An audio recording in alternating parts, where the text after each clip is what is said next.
Hi, everyone. It's Josh here, and for this week's Select, I've chosen our episode on restaurant inspections. It may just put you off eating at restaurants ever again. I know it did for me. I haven't eaten in a restaurant since we released this episode, and that was back in 2017. Hold on, everyone. I'm sorry. Okay. Everyone, apparently that is not true. I do still eat at restaurants. Who knew? But at any rate, I hope you enjoy the stomach-churning Select. Welcome to Stuff You Should Know, a production of iHeartRadio.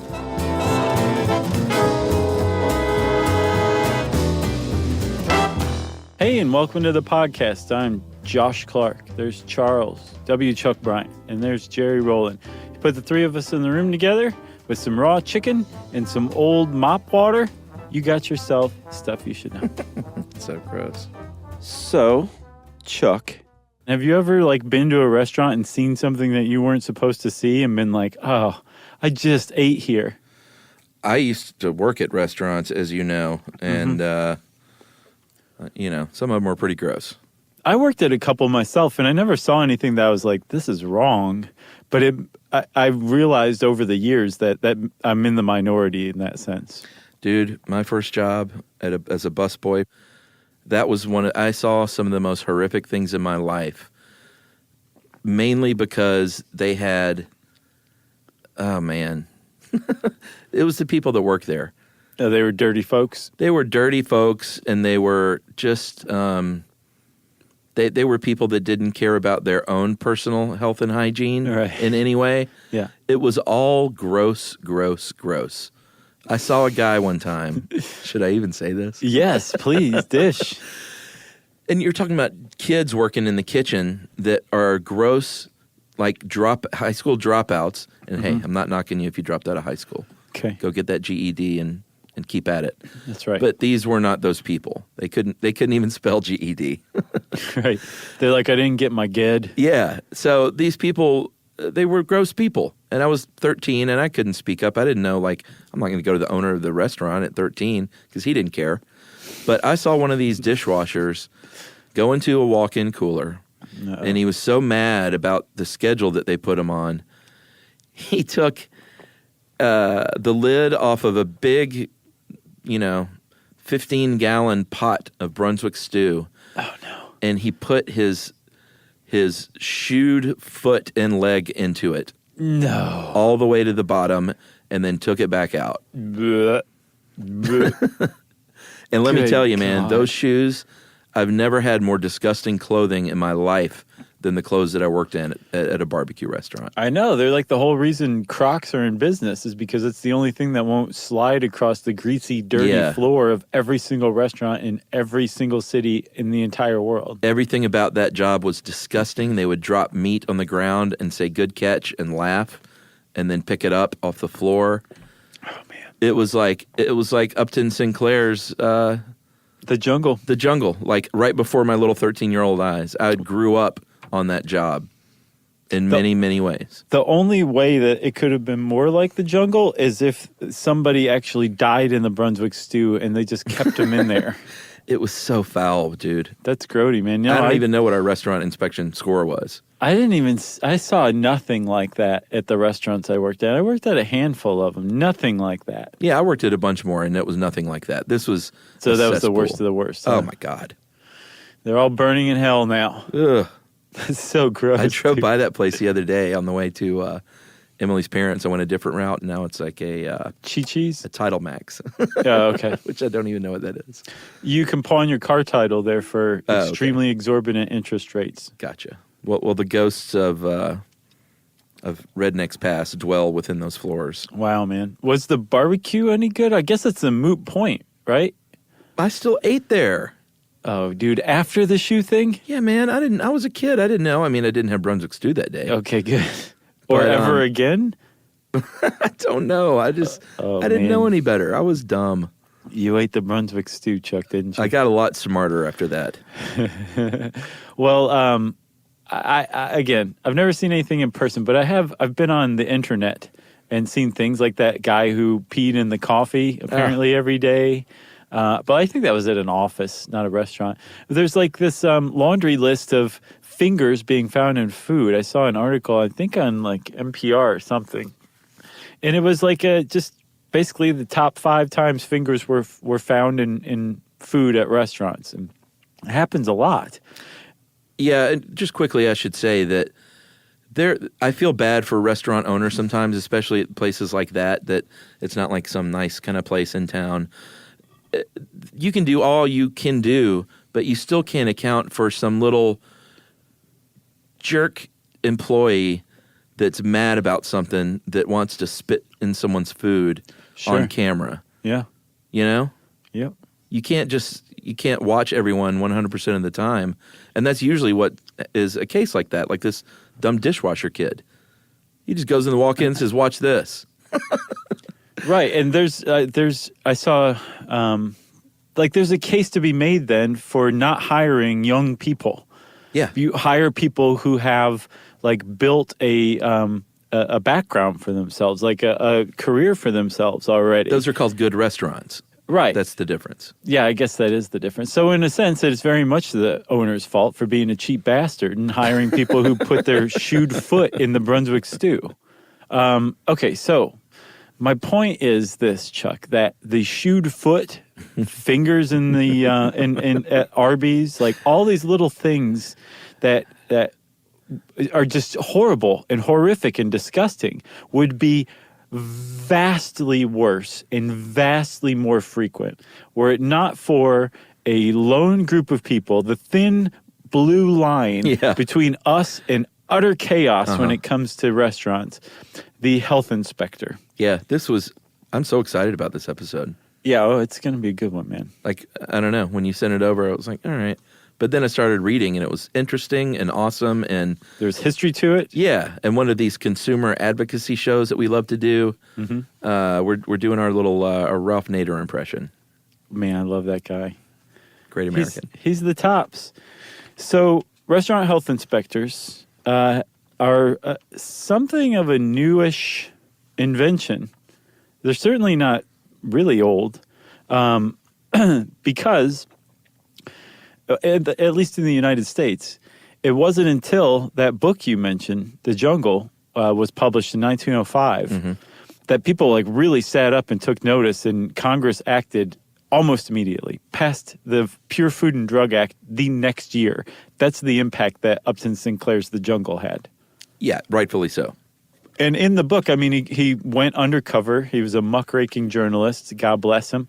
And he went undercover to basically just take notes on all the horrible things he saw in the meatpacking industry and slaughterhouses. And he chronicled all the inhumane things that he saw and the way the animals were treated.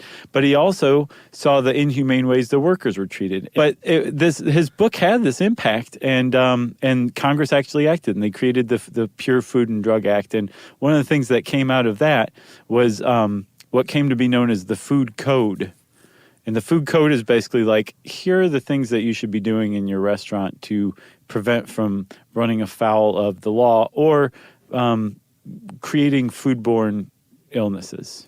Yeah, and previous to this, states were kind of taking care of their own health issues as best they could on their own. Mm-hmm. But then when that book came out, people were like, wait a minute, they're shipping meat across state lines, so the states aren't taking care of it themselves. Right. This meat's going out everywhere.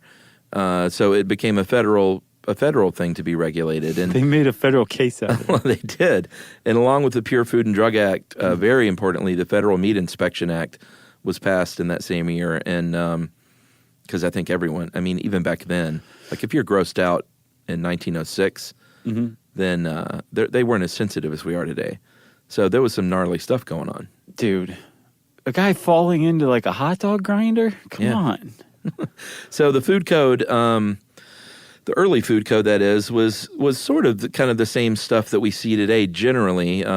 We have refined everything over the years with science as to what's truly dangerous and not, and how it gets dangerous. But even back then, they were concerned about proper meat storage and food storage and temperatures of things and the hygiene of employees and and the premises themselves. Yeah, because, basically what constitutes good practices hasn't changed all that much.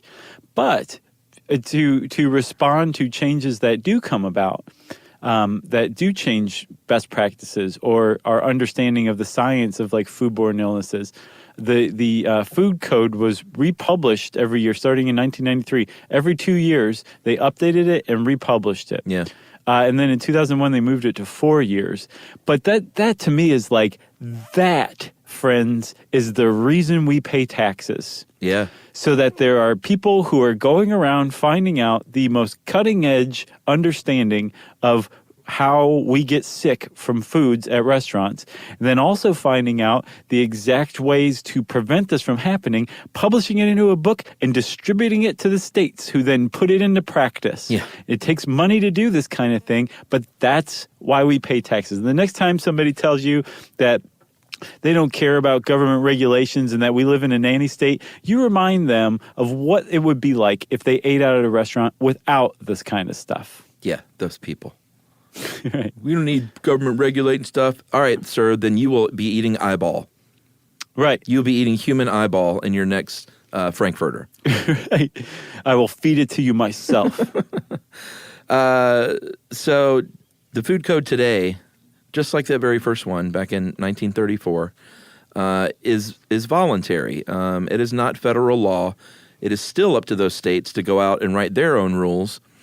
It aligns generally with the federal regulations and what the FDA recommends. Mm-hmm. And then it gets a little more confusing because when it comes down to actual restaurant inspections, there is no federal or state inspector that comes in there. It's the city or the county who is going to be carrying this out. And they work with the state and then in turn the federal government to kind of all be on the same page. Right, yeah. I think it's almost kind of like the government's the one who has the funding to go actually look around and survey and find the science and put these best practices out. But it's the county or the city where the rubber meets the road. That's or right. The shoe meets the pavement more like Where the right? shoe meets the Brunswick stew. Gross. That's so rotten. Not the Brunswick stew. That's like one of the best things at a barbecue place. Let's take a break, shall we? Yeah. And I'm going to go brush my tongue with a toothbrush. Okay. And I'll be right back. All right.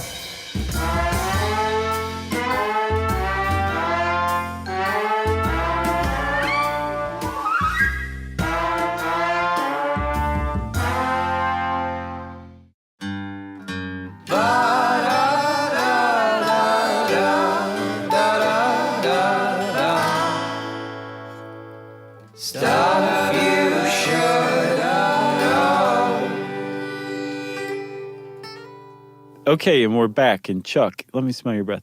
How's that? Man, that is nice. The Listerine? Yeah.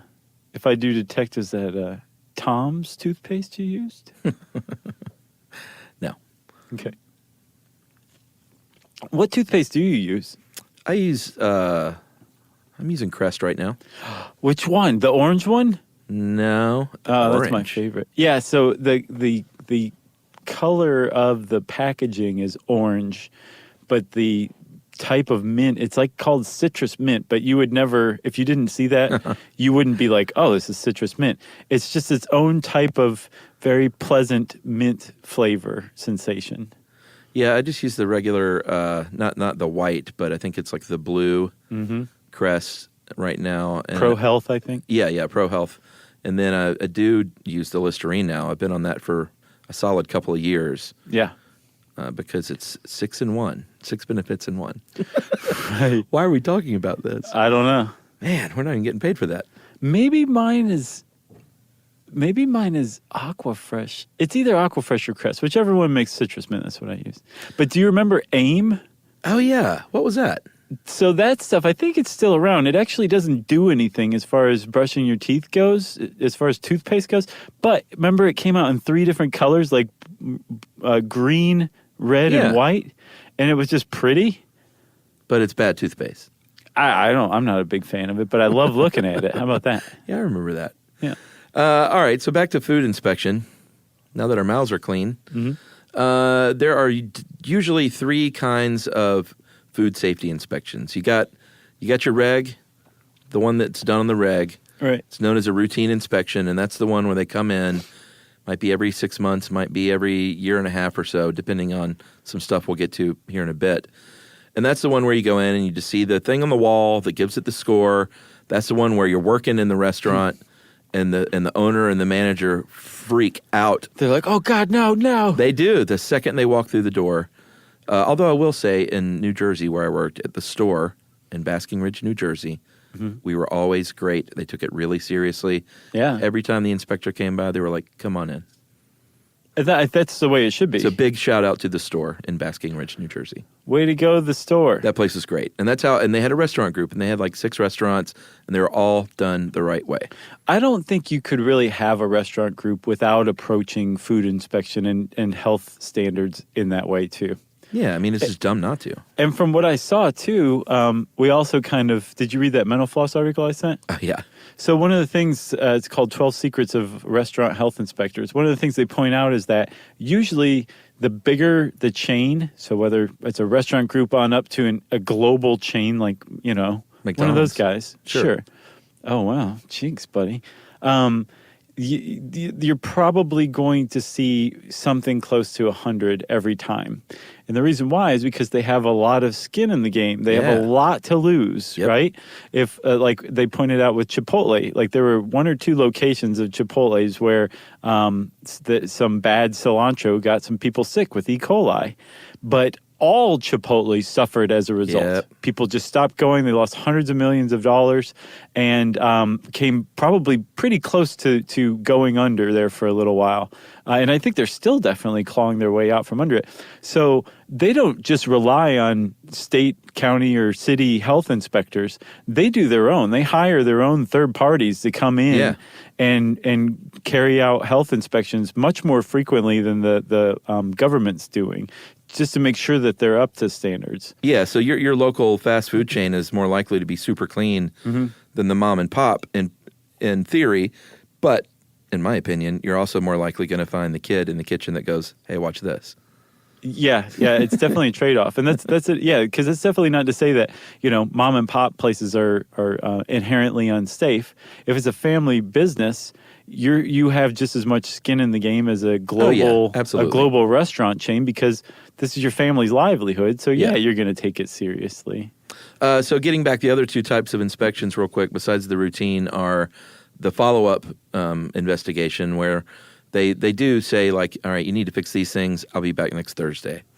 Or I'll be back tomorrow, depending on what's going on. Right. Or I'll shut down your restaurant while you fix this stuff. It's so bad. And then there are inspections that are triggered by consumer complaints. Yes, that's the one where they use the bat signal, but instead of a bat, it's like a fork in the sky, and then the restaurant inspector swoops in, is like, I'm here, everybody, calm down. Yeah, so I mentioned that restaurants will be inspected maybe every 6 months, maybe every year, a year and a half.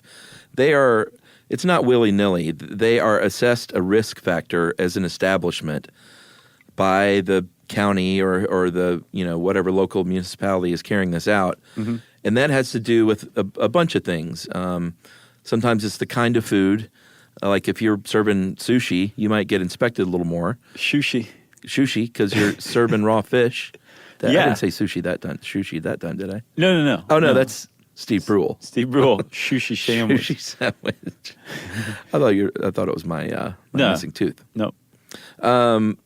Or if you're cooking meat or whatever, raw meat, you might get inspected a little more than a deli that just has, pre-prepared meats and foods. Yeah, like those cold cuts are already cooked. It's not like they're serving you raw turkey slices. Like, it's already cooked. They're just putting it together onto a sandwich. Yeah. That's a low-risk restaurant, comparatively speaking. Yeah, what always gets me, even though I love a gyro, is when I see the thing on the spit next to the heat lamp rotating around. Right. I always just think, how safe is that? I would guess if it's operating in the United States, safe enough. Okay. That's the whole point of restaurant inspectors, so that you don't have to ask that question, that you can look at that and say, somebody who knows what they're doing has inspected that and determined that is not a threat to my health. Maybe it just creeps me out to look at it. No, I'm with you. I understand. I also want to say there are some places where you go in and you're like, this is clearly in violation of some health codes. I have no idea how this place is allowed to stay like this, but it's still worth it. And I would direct you to Ann's Ghetto Burger. Oh, yeah. Right by your house. Yeah, that's just down the street. Yes. Have you had one? I've never had an Ann's because I thought that she left and it closed, but it's still going. Is she still running it? Do you know? I don't know. She had been threatening to like retire for 20 years or something, but I knew she wanted to get bought out and didn't want to just close it down. So hopefully she was able to retire. That's my hope. But all I know is the Wall Street Journal said it was, I think, maybe the best hamburger in the United States. The Wall Street Journal ain't lying. You know?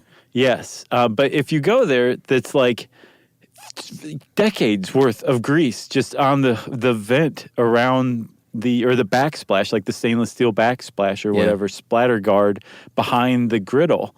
And you're like, how did she get away with that? And then you take a bite of it and you're like, oh, because it matters not at all compared to this burger. Well, maybe she is compliant, because that is the second risk factor involved with how often you're going to get inspected, which is, do you have a list of complaints or a record of violations on your record? Yeah. Then you're going to be on their frequent visitor list. Right. You know? Yeah. And especially if you've ever been the source of a foodborne illness, you're a high risk automatically. Yeah, probably permanently. Yeah, I would think so. And depending on where you are, like you're going to get lots of visits after that. Like that's probably, aside from maybe people getting shot in your restaurant, a foodborne illness is probably the worst thing that can happen in your restaurant. Yeah, I would guess. And whether you're a new restaurant, well, if you're a new restaurant in particular, I should say, I think the standard is that depending on where you fall as far as what kind of restaurant you are, whether you're a deli serving cold cuts or a sushi place serving raw seafood, you're assigned like an initial risk assessment. And then depending on that risk assessment, if you're a sushi place, say they're going to come visit every 3 months for the first year. Or if you're a deli, they might come once every year and a half.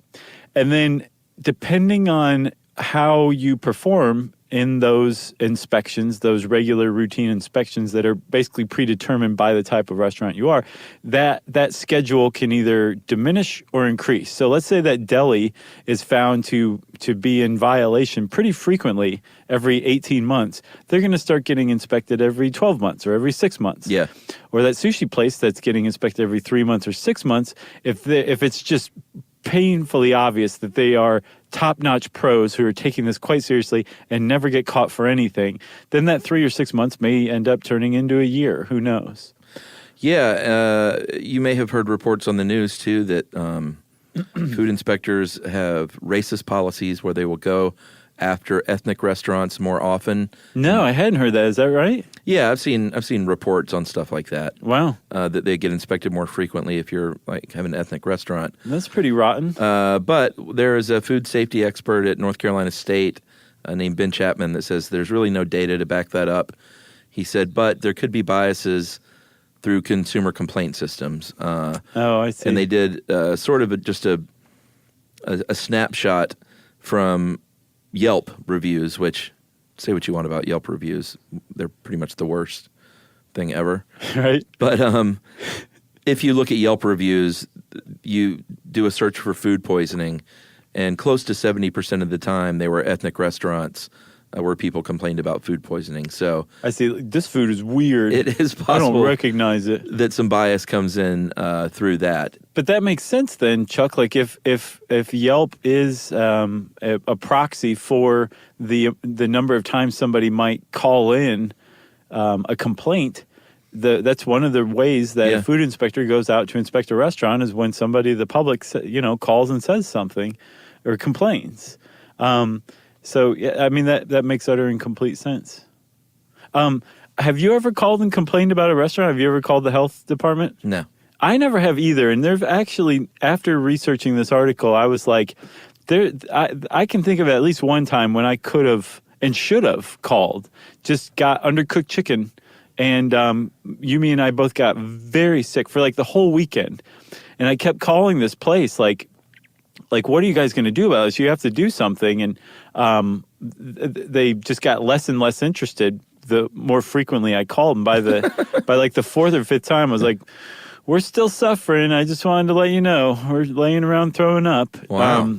And they didn't do anything about it. There was no, we're sorry. I think they actually didn't believe me, maybe. But now that I've read this, I'm like, I totally should have called the health department on those guys. What city was this? It was in Atlanta. I think I remember that, actually. We were sick for an entire weekend. It's a pretty nice place, too, right? Yes. I totally remember that Right story. across from where we used to work in Buckhead, actually. That. And they could not have cared less. And that's what ticked me off. Oh, you were calling the restaurant over and over. Yeah. Oh, I thought you called the health inspector over and over. No, but Okay. now I'm like, why didn't we just call the health inspector? Not cool. Now I would call for sure, now that I've done this research, because it's not like what you're doing is helping other people from the same fate befalling Yeah, them. you're not being a rat. Right. Which is another thing that health inspectors look out for. All right, well, let's talk about that. When this is how this goes down. They're unannounced visits, like I said. So I've worked at I don't know, like probably 4 or 5 places over the years, and 2 of them were pretty bad. The aforementioned barbecue place, and then where I worked in college. Mm-hmm. Wasn't terrible, but it wasn't great. It was a typical like college town Mexican joint. Mm-hmm. But it wasn't like the super professional other restaurants that I've worked at. But at those first 2 places, I remember when the restaurant inspector walked through the door, a panic set in. Invariably, the GM or whoever the manager was would immediately confront, greet the person and send, the understanding was someone go back to the kitchen and tell everyone that the inspector is here. And judging from that Mental Floss article you sent, that's exactly how it works. And for that reason, the very first thing a good health inspector does is kind of barge through there and say, I'm going straight to the kitchen right this second. Right. Because they know what's going on. Right. They have to, or else a whole bunch of violations get covered up really quickly. Very quickly. And so in that Mental Floss article, basically they said they needed to do like a brisk walk through the kitchen as fast as they could. Isn't that scary? It is, but it's that's also what they have like to do? You skells, like, what are you doing? Like, just stand there and freeze. That's what they should do, is be like, everybody freeze, and then like have their finger and thumb in the shape of a gun. Yeah. Because I don't think they're allowed to actually carry guns. Well, this one health inspector in the Mental Floss thing said, we want to see the things that won't be there in another 3 to 4 minutes. Right. But that's the thing. But I mean, it could be anything. Like there's like, if you are sitting there making food and you have like a cup of Coke, right? Uh-huh. You're not supposed to have that there. Yeah, or in your cell phone in the kitchen. It's another big one too. I'll bet that is probably the most frequent violation today. They're covered in poop. Do you ever see have you ever just stopped and looked at people on the street like with their phones? Like they'll just be stopped mid something. Like they have like a shovel like propped up against their shoulder, just looking at their phone with their mouth hanging open. And it's like crazy. We're turning into like a society of zombies, man. How do you stare at your phone? I've seen you do that. You do it in a smarter looking way. I do the thing where I'm like stroking my chin thoughtfully. Like, right, your mouth is closed. Exactly. I've got like one eyebrow arched. All right, so the first thing they inspect, obviously the kitchen. The manager, the owner, whoever is there on point is with the inspector the whole time. Because they're saying like, hey, like little things like that ketchup bottle's disgusting. Like, why don't you go ahead and have someone clean that up? I won't dock you a point. Right. But just get it clean. And the guy wipes it down. He's like, no, that brand, it's Hunt's. I mean, get some Heinz in here. It's disgusting. But the first things they inspect are the dynamic areas, which are the kitchen, food preparation areas, basically anywhere where there's food actively out is the first place they'll go. Right. That's the static area or dynamic? That's the dynamic. Okay. And you start with 100 points, by the way. I don't know if we mentioned that. Which I think is kind of optimistic. It's saying, like, I want to believe the best in you, restaurant. So everybody starts with 100, and then we start deducting from there. Yeah, then it just gets sad. So one of the first things they're looking for is employee hygiene. Because remember what you mentioned, like way back when the Food and Drug Act was created and the food code was first established, there were a lot of basic tenets that were put forth back then. And one of them was the people who cook the food need to be clean as a whistle. Yep. And that's one of the big things that the health inspector is looking for. Like, are they wearing gloves? Which, by the way, is not to say that if an employee is wearing gloves that you're totally covered. The gloves are supposed to be a fail-safe to good hand washing. Yeah. So you want them to be washing their hands very frequently and then wearing gloves on top of that. But then on top of that, not doing things like using their cell phone with the gloves on. Yeah. Because you've just automatically contaminated them and totally defeated the purpose of using gloves at that point, right? Yeah. So there's a lot of hygiene things that are being taken into account. But how do you tell whether people are washing their hands when you're just walking into a kitchen? Of course they're going to wash their hands in front of you in the way that they're supposed to be, but how do you know they're doing it routinely, Chuck?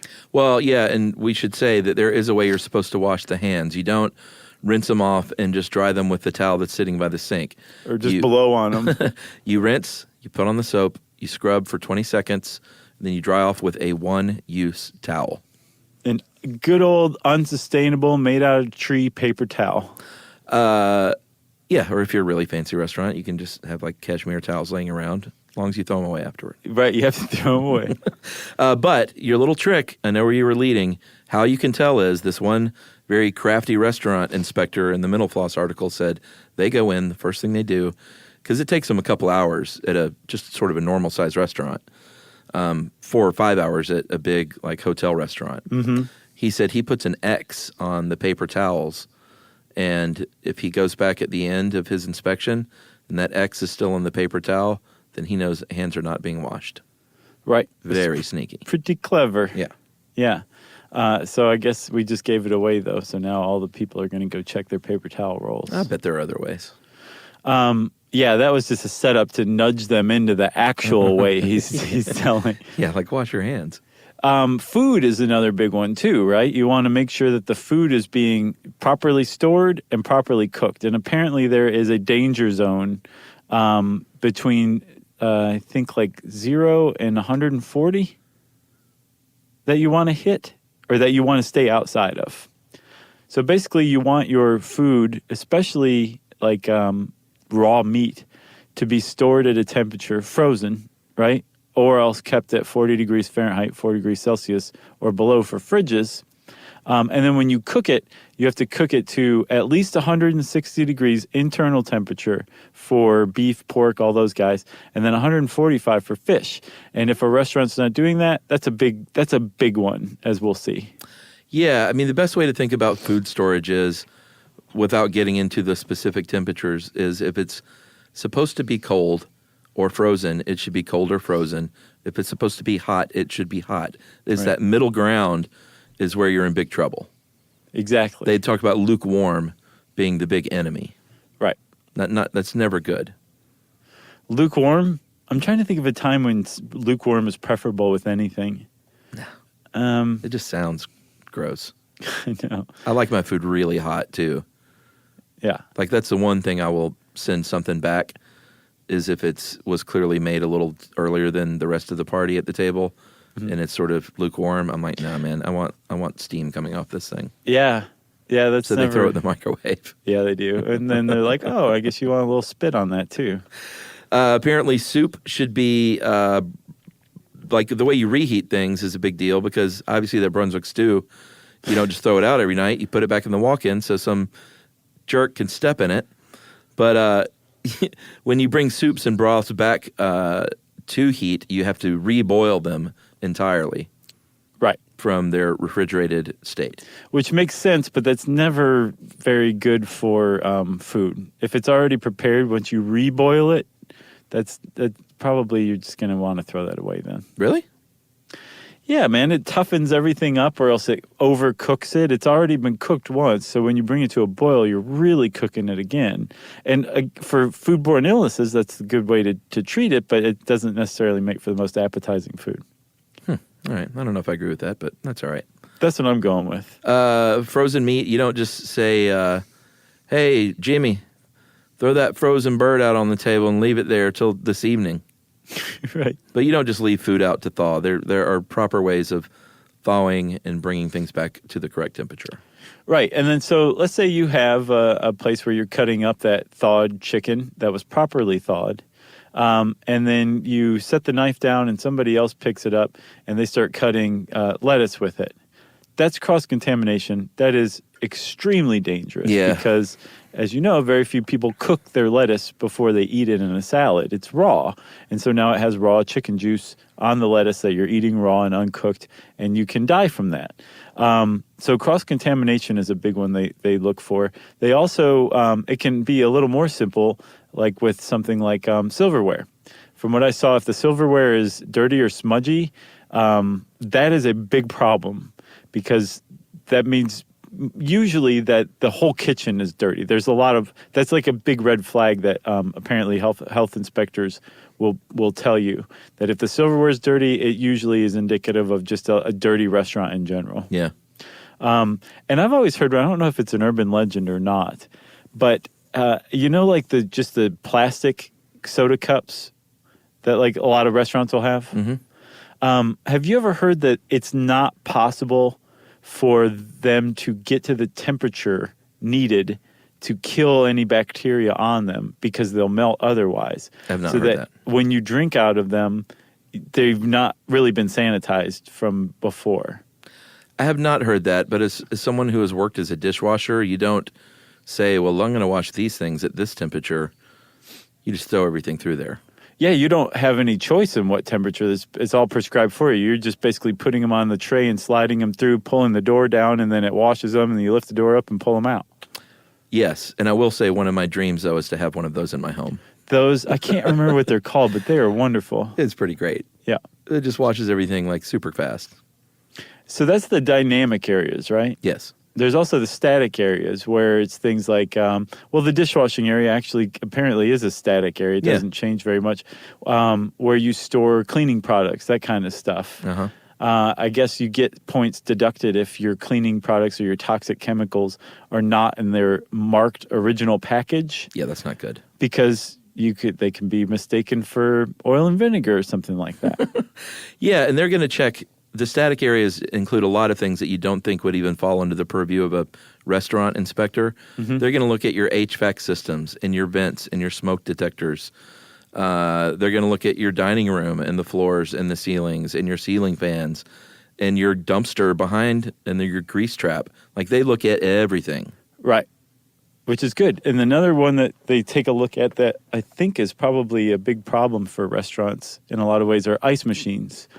There's a lot of parts to ice machines that are out of view. This thing scared me in mental floss now. That can like grow mold pretty easy. Yeah. And not just the ice machine, right, where they're like scooping ice out, which is another thing too. Like there better be an ice scoop, right? Yes. It can grow mold in the ice machine, but also those chutes where ice comes out of like a beverage dispenser.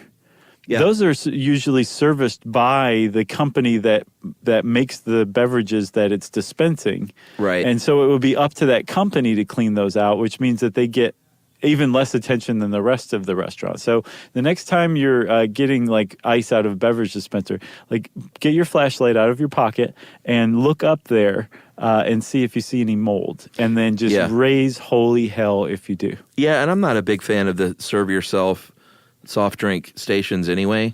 Mm-hmm. For, out there with the public. I don't think the public should ever have access to something. That's why, that's not the reason, but buffets are just so gross and creepy. I haven't been to a buffet in, good Lord, I don't know, 20 years. Yeah, I know. But the thought of a buffet, I know they have the sneeze guard, but people like scooping in and serving themselves their own food from a trough is so weird and gross and archaic that I can't believe people still do that.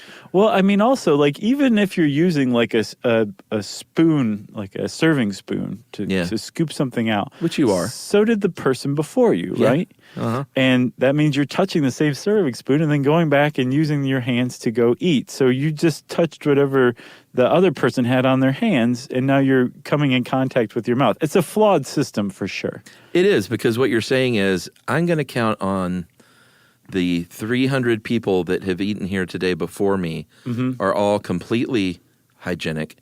All their hands have been washed. Yeah, Timothy Poop Hands isn't among them. No one did a single gross thing, like if a tater tot fell off the spoon, flicked it back in with their finger.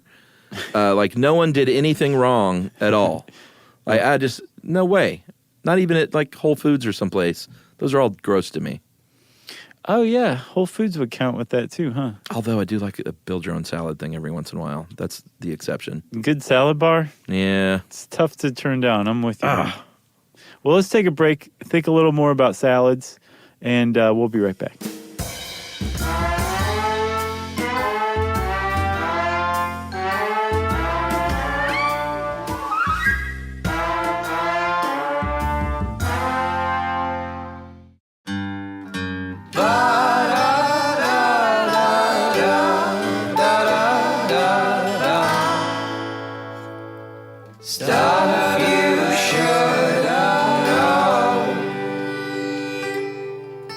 All right, we're back, Charles.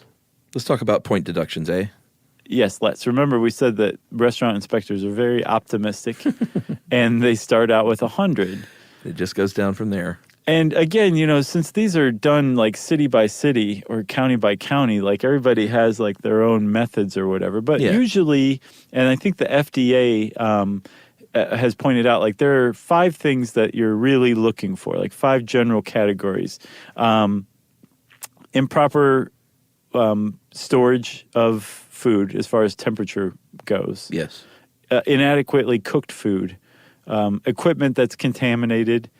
Sources that are unsafe, that are an unsafe supply of the ingredients, right? So, like, if it turns out, like, the goat is coming from their buddy's farm, that might be a problem. And then personal hygiene of the people who work there, right? Right. And so depending on some of those, especially if there's multiple ones of these are big ones. They will probably be a high priority, type 1 or critical violation, any of those. Yes. And then there's also other ones where, like, this is not that big of a deal, but it's definitely something that needs to be paid attention to. Those fall after those usually. And it can be anything from, like, a dented can that could conceivably contain botulism, but definitely hasn't been proven to contain botulism being thrown away, to there being a hole in the screen door that's left open for some reason.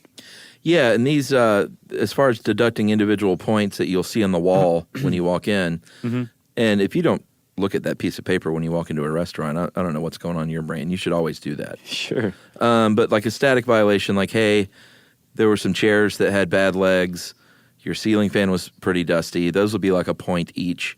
Maybe a couple of points for a minor infraction, like your cleaning product. Like, I found a roach, you know, the chef has his cell phone in the kitchen, that's a couple of points, all the way up to 4 and 5 points. And that's when you're talking about your fridge is broken and it is not up to temperature and everything in there is at risk. And that's when they can actually shut you down until you get it fixed. Yeah, I got the impression from this article that is it's a rarity, that the health inspector wants to err on the side of the restaurant staying open and solving everything as quickly as it can, while also its business not suffering unnecessarily. So if your restaurant gets shut down temporarily, like, that violation was significant enough that people were at an immediate risk of getting sick from visiting your restaurant. Exactly. Yeah. It's a big deal, in other words. It's as big a deal as you would think. Yeah, but with those point deductions, if you go in and you see like a 72 on a restaurant score sheet, it's probably not 28 individual small violations. Right. There are probably some 4 and 5 pointers in there, and you should probably think about eating there. Or, you know, it says in this article, you can go to the website and really break down, because those aren't for the public to necessarily be able to digest easily. But if you do look at them, if you can get close to them, you can actually look and see the little category for each thing. Sometimes it's behind the register. They may not like you poking around. Well, the health departments usually put them on the web these days. Yeah, that's what I'm saying. Like you can investigate online. Okay. But in the restaurant itself, it is marked. It's, a bunch of tiny little letters and categories. Mm-hmm.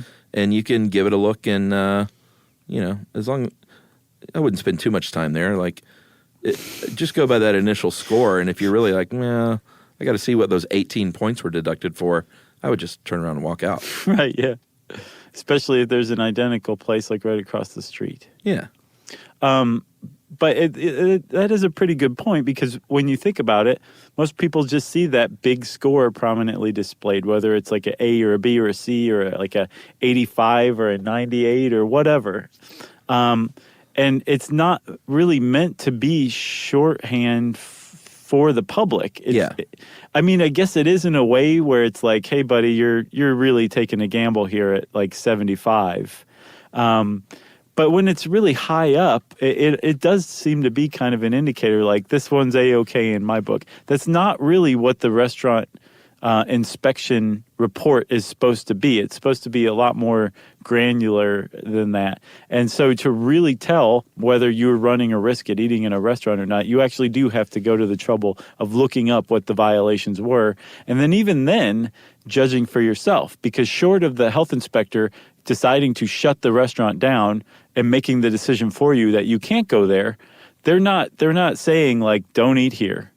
Like if it passes inspection enough to stay open, then as far as the county health department's concerned, it's good enough for you to be eating there, but that might not really jibe with your own definition.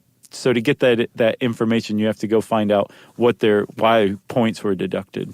Yeah, and you can't, it's either the Mental Floss or our own article point out that just because some place has a bad rating doesn't mean they haven't fixed things and it's fine now. And just because it has a great rating doesn't mean they're not in violation that day.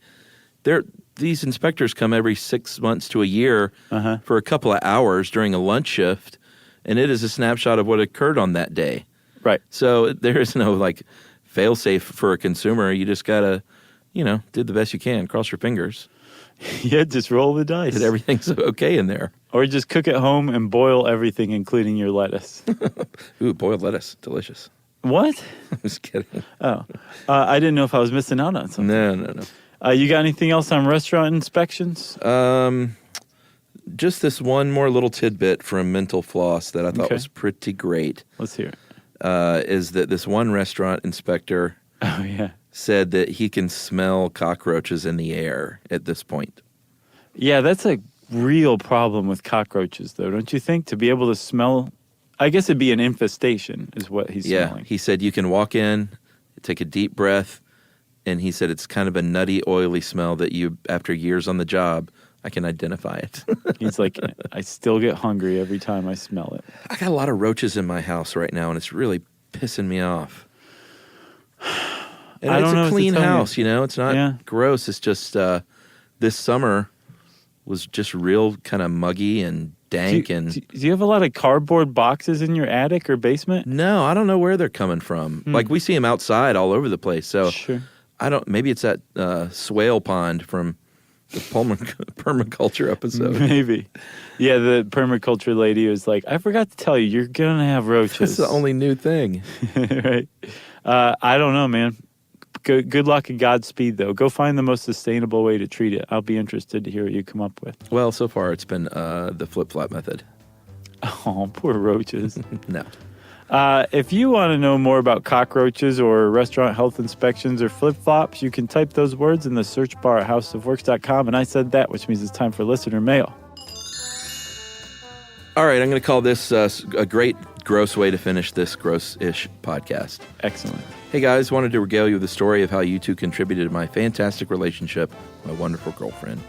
Last summer and fall, I was traveling across the country camping, going to national parks, and I wound up in Moab, Utah at Canyonlands and Arches, and met a smart, fun girl at a brewery, and we made a date to go hiking the next day. Picked her up, and we went on a wonderful little hike, and disaster struck.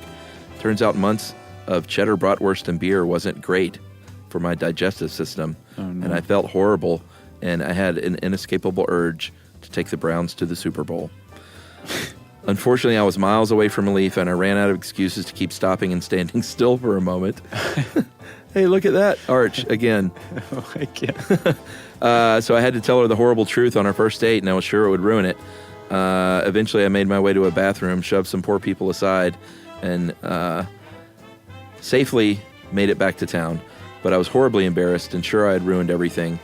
On the way back to town, she asked if she could put a podcast on, and she played me your episode about poop. Oh, nice. How about that? She's got a good sense of humor. Great sense of humor. I've never been as happy to hear two men describing fecal matter. At that point, I knew anyone could spend a date almost pooping in their pants into an excuse to share their podcast favorites as a keeper. We've been together over a year now, and we love listening to your new episodes while we hike and camp. And poop. And poop, I guess. They've got, remember the love seat, that Saturday Night Live commercial, where it was like the two toilets facing each other so Yeah. you could hold hands while you pooped? Exactly. Couldn't be happier to find a new favorite thing to listen to and a wonderful new girlfriend at the same time. So I want to thank you guys. If you ever get back to Denver, maybe next year, we don't know yet. I'll be buying tickets as soon as I hear the announcement. That is from Tom. And he said, if you do read this on the air, please give a shout out to Alice. Nice. Tom and Alice. Yeah. Way to go, kids. Thanks for writing in, Tom. Nice story. If you want to get in touch with us like Tom did, lay it on us. Send us an email to stuffpodcast@iheartradio.com. Stuff You Should Know is a production of iHeartRadio. For more podcasts from iHeartRadio, visit the iHeartRadio app, Apple Podcasts, or wherever you listen to your favorite shows.